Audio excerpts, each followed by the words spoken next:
Here's how to play root as the Eyrie dynasty. This is my favourite faction in the game so far. They were the original leaders of the forest before the cats started to take over, and the goal for them is very simple. You want to build as many roosts as you can, because the more roosts you have on the board, the more points you gain at the end of every turn.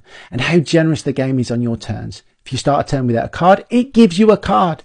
If you don't have a roost, it gives you a roost and 3 soldiers, but you must add 1 or 2 cards to your decree. And the decree is what makes them interesting. So your first choice will be to assign a king. The 4 kings all have different bonuses, but once you've chosen one, you gain that bonus, and then he starts his decree. His first action is to assign the 2 loyal viziers. So he will place those viziers at different points in the decree. Remember, the viziers are bird cards. Bird cards are wild and can be actioned anywhere. But pay attention to your decree from here, because it determines all of your actions going forward. You must action everything on there, and you cannot add anything to it on your turn. So remember, on the board, each clearance is themed after an animal. The cards are also themed after animals. So you simply take 1 or 2 cards and place them on your decree. Only one of those 2 cards can be a bird card. So if you place an animal card on the decree, well, that action must be taken in a clearance that matches that animal card. And that's it. You're done. You then can craft a card before actioning your decree. So let's see that in action. Here, well, we need to recruit bird card anywhere. So we recruit. We then want to move from a rabbit clearance. So we remove any number of soldiers from the rabbit clearance to the next clearance. Then we want to do battle anywhere because it's a bird card. So we'll do battle in the clearance we were just at. We roll the dice, do the battle. You know how all this works.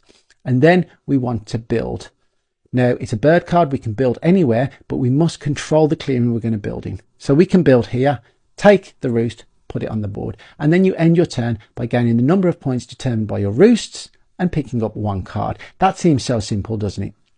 But what about when it starts to look like this? Because each turn you're going to be adding to your decree. So eventually you're going to get to situations like this. We've got a bird card, a rabbit card, and a fox card all on the decree for recruit. So we recruit from anywhere. That's easy. We'll recruit from here. And it's a rabbit, so we'll add another one as well. That's recruiting from there. But oh no, the fox. Well, the fox clearance has been taken over by the cats. We can't recruit there. We failed the decree. When we fail the decree, we now have to be shamed. So when this happens, you remove 1 point for each bird card in your decree.